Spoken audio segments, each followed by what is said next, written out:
Howdy Ags. Welcome to Aggie Growth Hacks, the podcast sponsored by the McFerrin Center for Entrepreneurship at Texas A&M that is dedicated to highlighting fast-growing Aggie entrepreneurs, learning how they overcame growth challenges with creative growth hacks, and connecting them with other entrepreneurs in the Aggie network. I'm your host, Greg Martin, Fighting Texas Aggie class of 2001. And I'm your co-host, Chris Hunter, Fighting Texas Aggie class of 1998. Whoop! Got a little story for you, Ags. Brittany Lanphier, managing partner of Lanphier LLP, which is a full-service CPA firm in Denver, Colorado, is flat out an innovator. She looked out and she saw how the CPA industry was going to change over a decade ago, and then she went about building a firm that was strategically organized to maximize technology and the power of strategic advisory relationships. Brittany is a leader not only in her firm and in her community, but also her industry. So pass it back and listen up to Brittany as she shares some good bull. Welcome back, Ags. This is Greg Martin and Chris Hunter, and we have got another amazing Aggie entrepreneur to talk with today and introduce you to. Brittany Lanphier is the managing partner of Lanphier LLP, a CPA firm out of Colorado. And just talking with Brittany, one thing that both Chris and I were struck with is that she is on the cutting edge of how CPA firms have changed over the last 8 to 10 years. Really be able to come in and say, okay, I want to serve entrepreneurs. I want to be a consultant, an advisor. I want to be a member of that Fab Five, those 5 advisors that every entrepreneur needs to have to push them towards success and to make them better and to help them achieve their goals.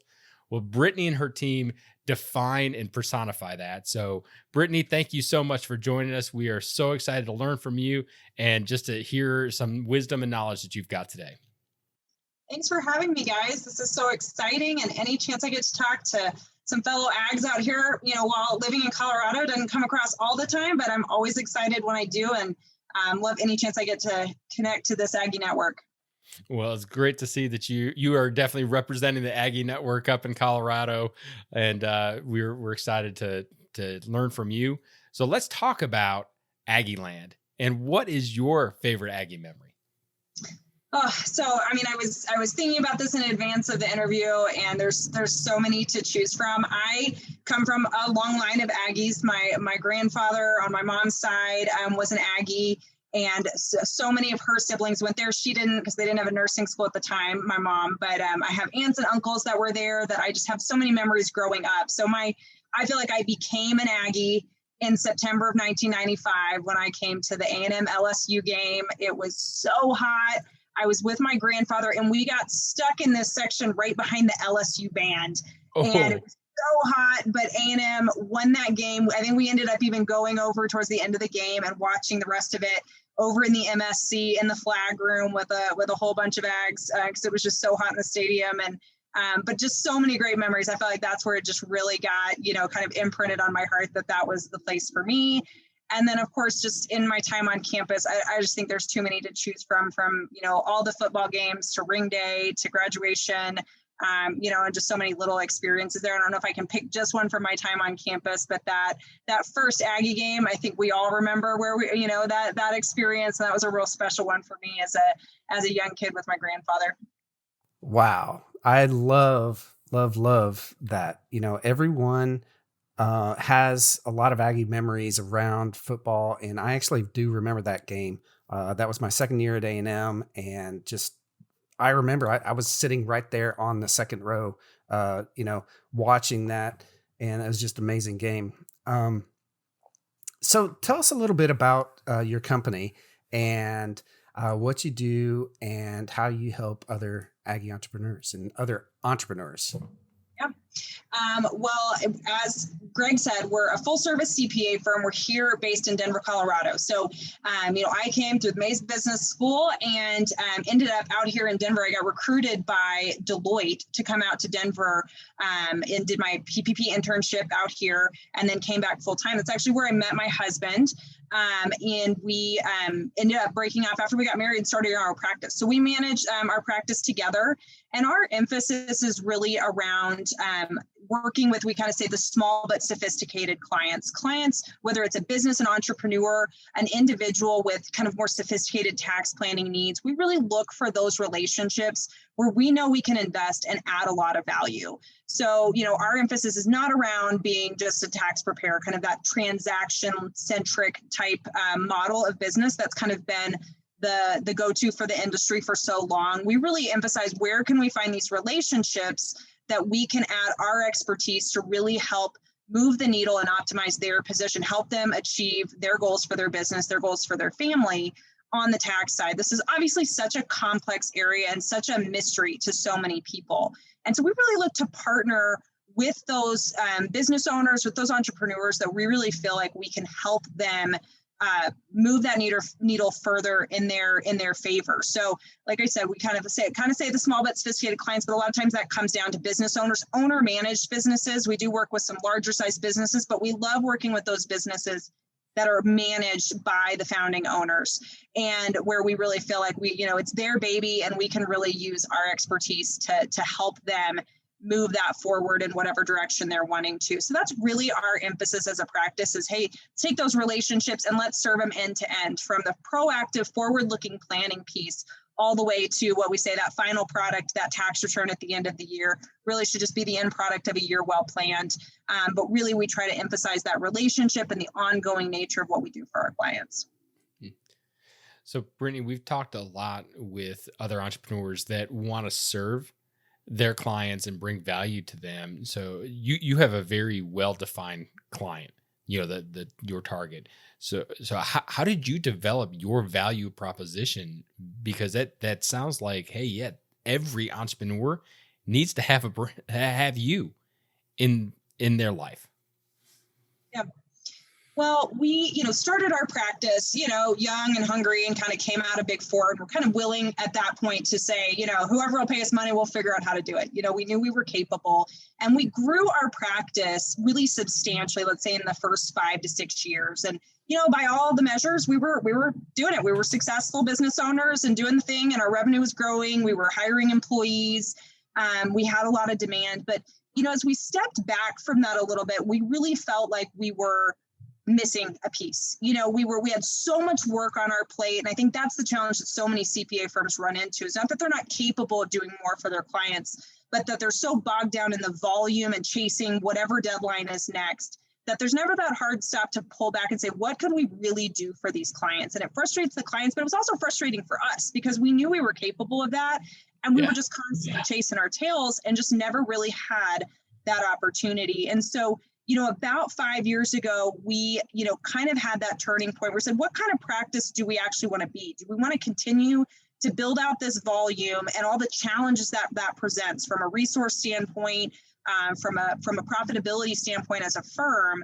Or do we want to be a firm that can offer more and serve a more targeted demographic? That we're not trying to be everything to everyone, but that we're actually really defining what is it that we're really good at and what can we really accomplish with this? And so we really changed our focus and made some very intentional changes in the way that we engaged with clients and the types of clients that we did engage with about 5 years ago, and have continued to try to hone exactly what that persona is that we feel. So it took some intentionality because, again, you get so many calls in a tax season, and we had to really stop at some point and say, that's not what we do. There's plenty of firms out there that can serve that need, just a very simple tax return that doesn't need anything else. That's not us. That's not what we have to offer in the marketplace. And so I do think, it is hard, when you're an entrepreneur, your family, we've got 3 young kids, you're trying to put the food on the table. It is hard, and takes, again, that ability to step back a little bit and say, do we want to be this firm times 3 in 5 more years? Or do we want to be this type of firm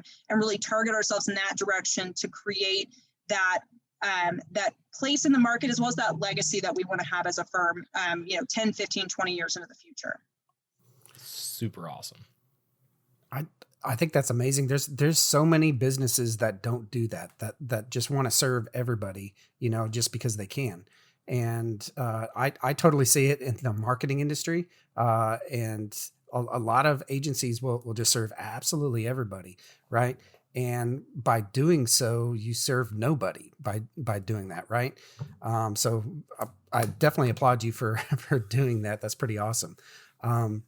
So let's talk a little bit about this past year and COVID. You know, it's affected every business out there. You know, and since you work with other businesses, you understand it more than anybody. What has been the most surprising challenge that you faced in the past, really year and a half at this point, at the time that we're recording this, which is, what is this? And we're in end of May right now, right? So what's been your biggest challenge and how did you overcome it?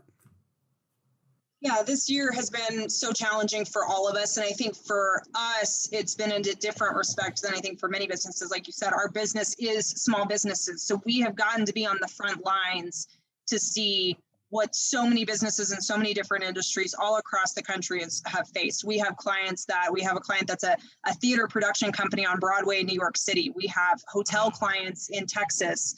We have, construction clients and restaurants and massage therapy, chains of, locations and things like that were all impacted in very different ways by the pandemic and all experienced a surge of stress at the exact same moment. That also happened to be a fairly high stress time for us. Here we are trucking along in tax season, cranking out returns. And then all of a sudden things start shutting down. We've got to change a little bit of our workflow. Our clients are stressing. And then, hey, let's pass a big piece of tax legislation on us right there as we're going. So we honestly had to make a choice right then when the CARES Act passed to put a full stop on tax return preparation and pivot all of our resources to address the needs of those clients that had impacted the CARES Act, specifically PPP at that time. So beginning of last April, we literally sent out a message to our clients and said, hey, we have to stop working on tax returns right now until we get everyone that's impacted applied to PPP. And through that process, we were able to get funding of over $8 million to our clients within a 60-day period. Good for you. And how many jobs is that? That's amazing. Yeah. I mean, it was unlike anything I've ever experienced. It was brand new and no one had answers. So it was I've told clients it was like the California gold rush because the rules lagged people getting in their applications by weeks at a time. And so, we've continued to just deal with what all that looks like and what that means through forgiveness. And now the second round of PPP, but we really recognized that was going to be a need, that was the way that we could use our skills and resources to have the greatest positive impact through what our clients were going through. And so that is just an example, but that has continued to be the case. There have been now 3 large pieces of tax legislation that have impacted us even through the middle of this past tax season, impacting the last year. And so just that sheer, the pace of change that we have faced over the last year, the complexity and the actionableness of that change as it relates to tax laws and relief efforts has been just mind-blowing. I mean, there's been times when I just have sat with Dennis and said, what we are being asked to do as an industry is impossible because it is just, there's so much of it. It impacts everyone in a very specific way. And it's still developing, even as we're dealing with the last one. And so that I would say is the most unique challenge we've faced. And obviously then having the resources needed to deliver and to meet that need has been its own challenge as well. I would say, across the board, the need for qualified resources is the biggest pain point for almost any accounting firm out there, but especially one positioned like ours.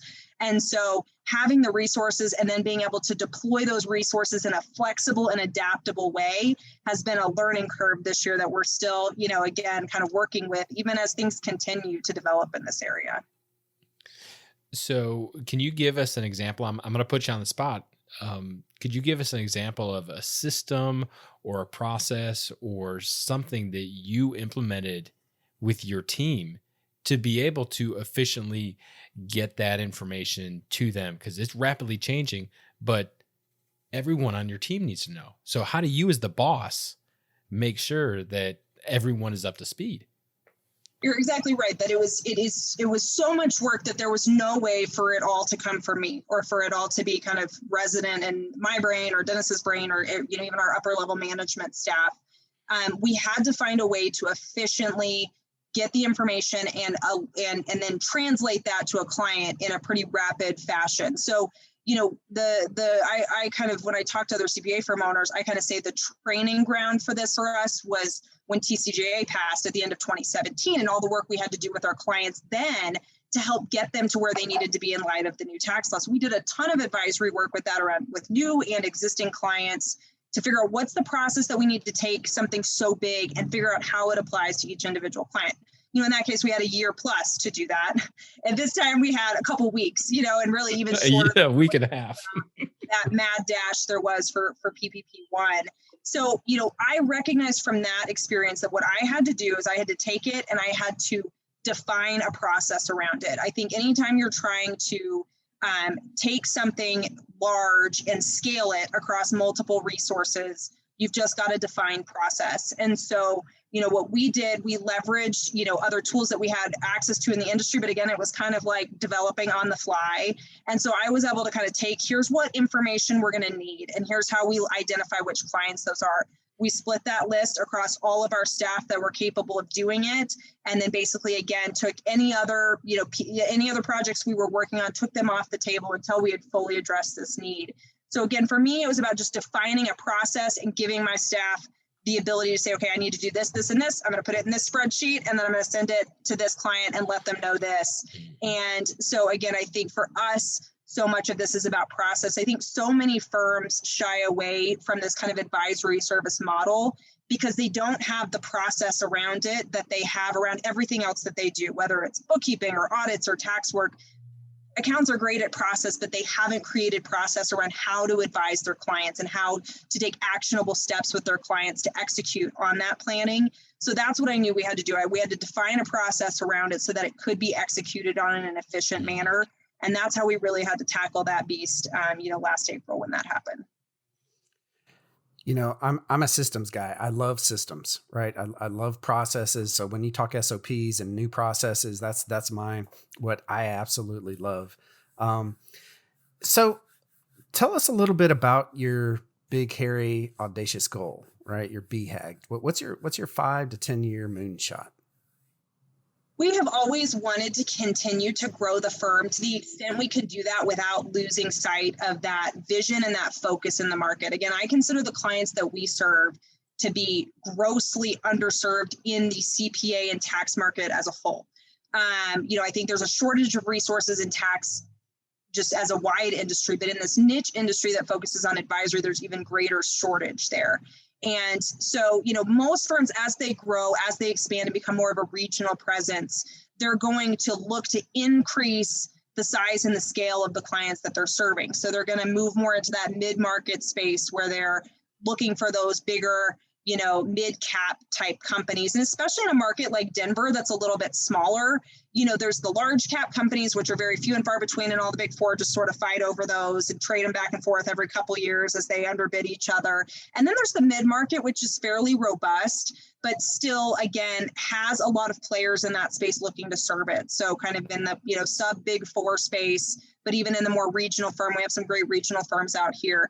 I would love to see us expand our footprint to be greater, but still serve that same smaller market that we have sort of specialized in, because again, it is like deep and wide. And again, I feel like totally underserved. So I wouldn't want our growth to come at the expense of us being able to effectively and personally, in a personal manner, serve that small market that I consider to be, the lifeblood of so much of our economy, but also to be often short on the resources they need to accomplish those goals. And so I would love to see us over the next 10 years expand our footprint throughout the Mountain West and into the Southwest and South, regions, and but really be able to maintain that emphasis on those small companies and allowing them to achieve those goals, whatever they look like.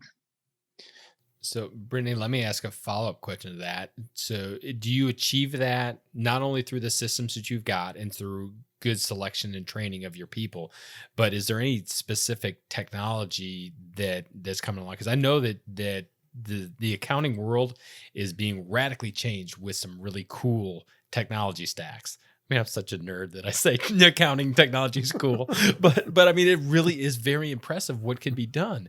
So I mean, or is that an avenue that you're looking towards? And if so, you have any specifics?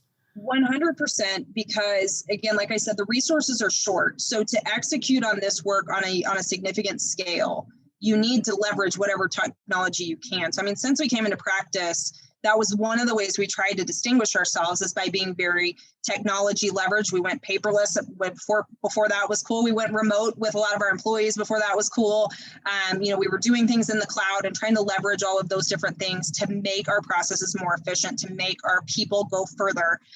Because again, there's just not, they don't grow on trees. And so that is exactly what we're looking at in the advisory space now. I was talking to a staff this past week and saying, really, as we have sort of been on the forefront of this advisory piece, it's sort of been the analog stage of that part of the industry. There really hasn't been a lot of technology robust enough to really automate that strategy development piece of the tax planning side. So a lot of it has had to come from knowledge and from again, me creating systems or Dennis creating systems that help identify those types of things. There are things coming out in the marketplace now that weren't even there 18 to 24 months ago that I think will be effective tools in leveraging that and helping to automate that more, so that it doesn't have to come from someone with 10 or 15 years of experience. It could be a well-trained staff with 3 to 4 years of experience that's able to take the information and assimilate that through a process to really identify what those strategies are. So that's very much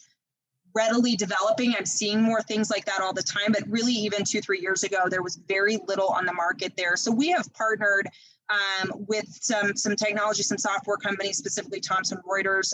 I have a great relationship with, where we've really tried to help them on the development of these platforms, but also be part of kind of communities and groups that really can give them feedback on what our needs are in this space to help develop those tools that we're going to need. Because I really do feel like we've been in that like slide rule 10 key world of tax planning that the tax prep industry was in 15 years ago. And so it's exciting to see that developing and catching up. And I'm continuing to evaluate the tools that we have at our disposal to make that more efficient, more scalable. All right, I have another follow-up question to the follow-up question, right? You talked about remote staff, right? And there's very few companies before COVID that had remote staff, much less, where we all went remote, for a period of time. How many staff do you have that are remote? So we have a staff of 8 currently, and we'll add a few more this year as well. But really, back to when we started the firm and hired our first employee, we always had a schedule where our employees worked remotely on Mondays and Fridays, and were in the office on Tuesday, Wednesdays, and Thursdays. And that makes me sound like a really progressive, like great boss. But honestly, it was just because that's what I wanted my work schedule to be. I had, I had one baby at that time, another on the way. And I just needed that flexibility. And I also just felt very, firmly, especially coming through Big Four and stuff like that. Like I'm not a babysitter. Like I don't need to hire staff that I have to look over their shoulder. And that was never anything that interested me. And so honestly, that pattern just sort of came out of more or less the way I wanted to work, call me a millennial or whatever, that was just what worked for me. It was what worked for our family. And then I found over time that has allowed us to attract the kind of staff that, one, can function well in that environment, and that, two, see value in that kind of flexibility and that autonomy we're willing to afford them if they can produce on the work side in the way that we need to. So, that very first employee that we hired as an intern when she was a sophomore in college is now on maternity leave, having had her second baby, and is, has been able to thrive in that environment as a young mom, just like I did. And that's really the type of workplace I've wanted to create. And, never could have foreseen then that would allow us to make such a seamless pivot to a fully virtual environment, because every staff had the tools they needed to connect remotely, access everything they need, and truly be as efficient at home as they were in our office. And so, everything I described about how we were able to focus on PPP so quickly and things like that, that was simply a product of the fact that we weren't trying to figure out Dropbox and Zoom those last 2 weeks of March. We were ready to go, and it was pretty turnkey when that had to happen. I was very grateful in talking to other CPA firm owners that definitely weren't in that position for how stressful that was to get their team optimized to work in that environment. But to be able to use your experience and then turn around and talk to your clients through that? Because I'm sure a lot of them had to go remote as well, and they were frustrated. But for you to be able to be like, hey, work through it. Here's what we've learned, and here, let me save you some shortcuts, has nothing to do with accounting. But you're that real advisor to be able to say, I mean, you're like the technology whisperer to kind of help them through.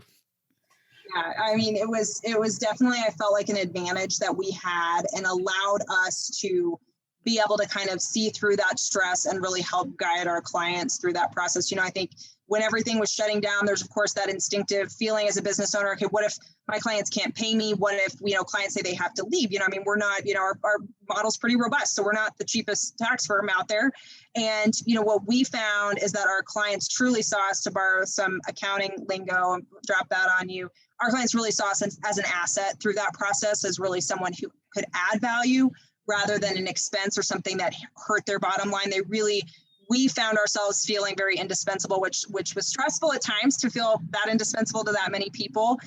And for that to carry on as long as it did. I mean, I do feel like we just finished a 15-month tax season. Essentially, there really wasn't any let up, but it really emphasized for me just the value of what we do and the skill set that we bring that is so critical to the health of our economy, to the health of our country. I dealt with the same kind of stuff. I, as a geek, I was the guy using Zoom before anybody, right? And pushing Zoom. I had a client fire me because, I wanted to meet via Zoom and not go to their office. So, it is what it is. All right, here we are back at the lightning round, and the rules are really simple.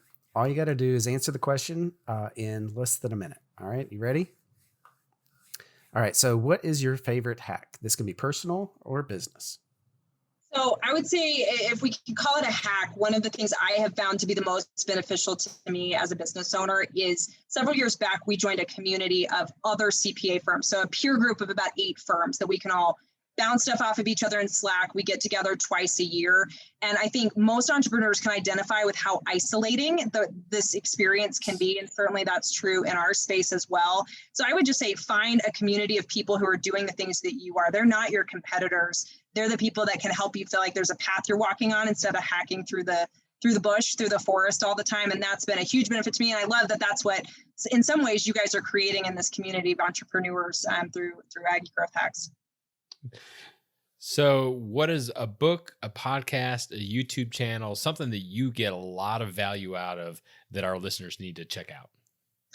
A book that I have read in the last year that really had the biggest transformational impact on me was called Road Back to You by Ian Morgan Cron, about the Enneagram and just kind of a map of the human personality.